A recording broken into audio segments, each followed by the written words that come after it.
Good morning. This is Introduction to Algebra for Tuesday, April the 14th. We're going to do a little review today before we get started in our lesson. First, we're going to talk about scientific notation.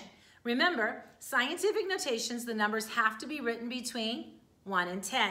The second thing about scientific notation, if your exponent is positive and you were to write just that portion out in standard form, if the exponent is positive, then the number is big, like millions and billions and trillions.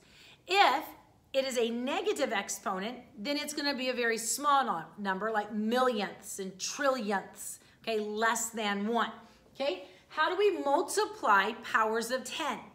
We take the two numbers, the scientific notations of 5 and 1, and we multiply them just like it says. So 5 times 1 is 5. We're going to keep the times 10, but we have to decide the power.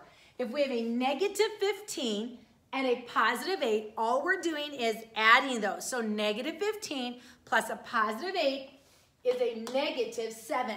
So our scientific term here, our scientific expression is 5 times 10 to the negative 7th power. Look at the next one. You have 1 times 10 to the negative 27th times 4 times 10 to the negative 20th. What are your two numbers that you're multiplying? 1 times 4 is 4. Times 10 to what power? You have a negative 27 plus a negative 20 that gives you a negative 47. If you have any question about those, please text me or drop it down in the comments so that I'll know. Look at the next two problems. These are two questions I'm still getting lots of questions about, so I want to go over a couple more with you. We have 64 to the 3rd root. That means, what can I multiply to itself to get 64 or as close as possible? Let's say that if I said 2 times 2 is 4 and 4 times 2 is 8. That means that the 3rd root of 8 equals 2. All right? Now that's one that we've used a lot. We're kind of familiar with it. Okay, we've used this one a lot. What is 64? Well, 4, and I'm going to show something because we're going to come back to this. So if I say 4 times 4 is 16. Times 4 gives me 64. Okay, so the 3rd root of 4 is 64. That makes sense to us. Okay, but here I don't know many fourths, and I don't know what equals 255. If they don't come out even, your problem will always tell you, I want this to the nearest tenth. I want this to the nearest whole number. Well, in looking at that, if I know that a 3rd root of the 4 to the 3rd power is going to be 64, what would it be to the 4th? Well, I already figured it out here to the 3rd, so I'm going to multiply that by 4. And we're going to get 16 to carry the 1. 4 times 6 is 24, giving us 25. So the 4th root of 256 is 4. Now you can see that 256 is really close to 255. Is there any way there's going to be another whole number closer? No. Because if I go to 5, well, 5 times 5 is 25. And 25, we would then just take, because what we're doing is we're saying 5 times 5 is 25. That's the square. Times 5, just 125, that's the cube. Now I'm going to multiply it by 5 one more time, and I'm going to get 5. Let's see, that's 10, 12, it's 625. 625 is much different than the 256. Which one's closer? 256. So we're simply going to say the 4th root of 255. We're not going to put an equals mark. We're going to put these little squiggle marks, which means it's about 4. It's not exactly 4, but it's about 4. Okay? Now, on your online testing quiz, I don't have a choice. I don't have those little squiggle marks, okay? So we have to just put the number, and I have to assume you know that it's rounded to that, okay? Now, let's see what else we have on the board today. Oh, we have a powers and orders of operation. So let's look at our orders of operation. I still have a couple of you that are getting some of these wrong, so I want to make sure we understand it. With orders of operation, the first thing you're going to do are your powers and parentheses. But remember, you're not combining anything if there's a power inside that parentheses, okay? So we're going to look through here and we're going to say, oh, this doesn't affect anything else. 2 to the third, 2 times 2 is 4 times 2 is 8. Okay, so I can write an 8. Plus the square root of 36. Again, I'm not combining it. I'm just simplifying just that term. Square root of 36 is 6. Now I've got a bracket. 3 squared is 9. I have a parentheses. 3 squared again is 9 minus 2 to the third. Well, 2 times 2 is 4 times 2 is 8. So we're going to put our 8 parentheses, another parentheses. 4 squared. 4 times 4 is 16. Then we have minus 2 to the fourth. Well, 2 times 2 is 4, times 2 is 8, times 2 is 16. In parentheses, plus 3, and the bracket. Then we go back over and start saying, okay, now I have no powers, I have no exponents. Now I'm going to look at just the parentheses. Well, I can't do anything. As I write this answer, I'm going to write it up here. Okay, so we have 8 plus 6. We have a bracket. This bracket is on the outside of the parentheses, so I'm just going to write that 9 parentheses. 9 minus 8 is 1. Then we have another set of parentheses. 16 minus 16 is 0. Now, some of you are going to be tempted just to skip it because it's 0. Don't skip it. Write it down. Okay? Plus 3. And then we have a bracket.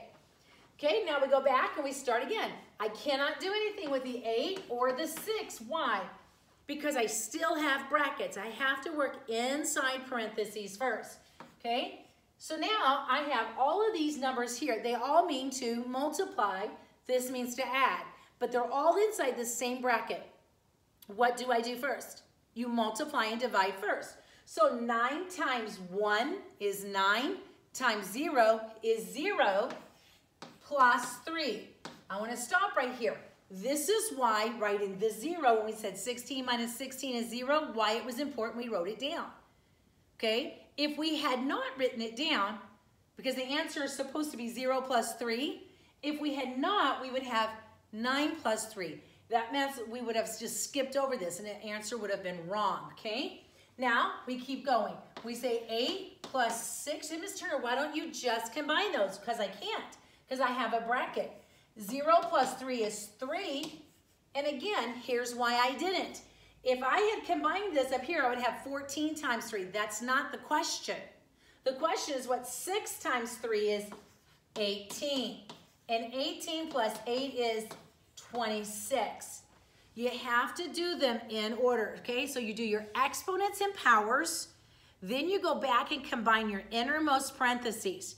If something comes up to a 0, you write that 0 down. You don't get to just drop it, okay?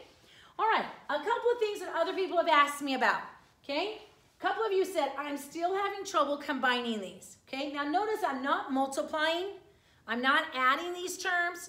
All I'm doing is simplifying these terms. In other words, combining them to the smallest possible answer. Okay, what 2 kinds of terms do I have in this? I have M's and N's, okay? Since that's the only 2 terms I have, I'm going to write M and N. Now I'm going to say, how many of each of these do I have? Well, I have M squared, which means 2. By the way, if this confuses you, I'm going to do the shortcut way, and then I'm going to come back and show the long way, okay? So this is 2. This one makes 3, 4, 5. So that is M to the 5th power. Say, Mrs. Turner, how did you get that? Well, this M squared literally means M times M. Okay? We have another M right here, and we have 2 more right here. All right, so I count them. 1, 2, 3, 4, 5. That's where I got it. Okay? Now, what about the N? N is my next term. Well, if I want to break it down like that, I can. Or I can look at that and say I have 1 plus 4 more makes 5, plus 3 more makes 8.